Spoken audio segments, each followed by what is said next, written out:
असल्याचा मला सार्थ अभिमान आहे, हिंदू असल्याचा मला बिलकुल दुःख नाही, अभिमान आहोत.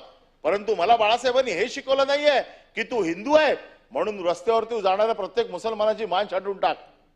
बाळासाहेबांनी काय सांगितलं की जे कोण असतील, मग ते हिंदू असो नाही तर मुस्लिम असोत, जर या देशाच्या विरोधात काम करणार असतील, या देशाच्या विरोधात जर ते काम करणार असतील, मग तो कोणी असो, तो आपल्या देशाचा शत्रू आहे.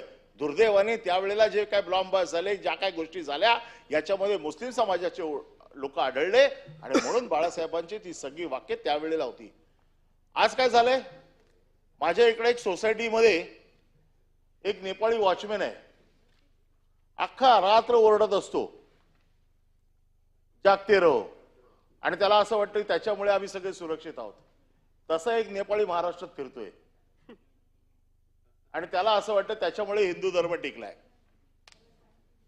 त्याचा असा समज झालाय, हल्ली काय शाल बिल घेऊन अशी म्हणजे समज झालाय.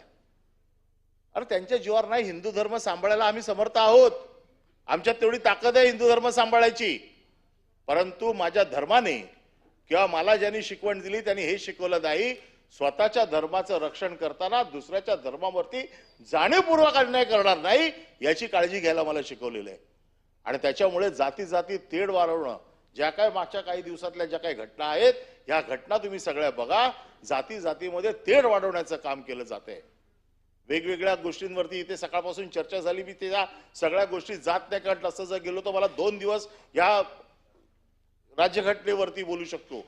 परंतु माझं म्हणणं असं आहे की ज्या घटनेने मला अधिकार दिलेत, त्या घटनेच्या माझ्या अधिकाराची पायमल्ली करण्याचा अधिकार ना मला आहे विरोधक म्हणून, ना सत्ताधाऱ्यांना आहे. हा कोणालाच अधिकार नाहीये, हा मला राज्यघटनेने दिलेला अधिकार आहे. आणि म्हणून मग मला राहायचं कसं, मला बोलायचं काय, मला खायचं काय, याचे अधिकार दुसरा कोणी ठरवू शकत नाही. हा माझा जन्मसिद्ध अधिकार आहे आणि तो मी बजावणारच. त्याच्यामध्ये दुसऱ्या कोणाचाही हस्तक्षेप हा मला मान्य नाही आणि तो मान्य करू पण देणार नाही.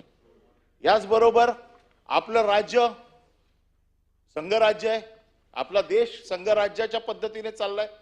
केंद्र सरकार, युनियन टेरिटरी अशा वेगवेगळ्या भागामध्ये याची सगळी रचना केली गेलेली आहे. संघाचे अधिकार, केंद्राचे अधिकार केंद्राकडे आहेत, राज्याचे अधिकार राज्याकडे आहेत, युनियन टेरिटरीचे अधिकार युनियन टेरिटरीकडे आहेत. परंतु सगळ्या एकमेकाच्या अधिकारावरती अतिक्रमण करण्याचे काम चाललंय.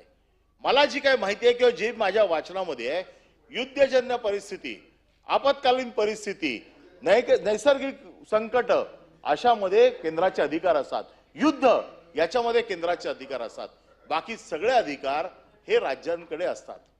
परंतु आणि राज्यांना मदत करणं, राज्यांचा निधीचा समानता राखणं, राज्यांना उत्कर्ष राज्यांचा होण्यासाठी त्यांना जी काही मदत लागणं ती देणं, परराष्ट्र धोरण आखणं, ह्या गोष्टी केंद्राच्या अखत्यारीत येतात. परंतु सध्या चाललंय काय, प्रत्येक राज्यामध्ये जिकडे तुमचं सरकार आहे त्याच राज्यांना फक्त मदत मिळते, बाकीच्या राज्यांना मदत मिळत नाहीये.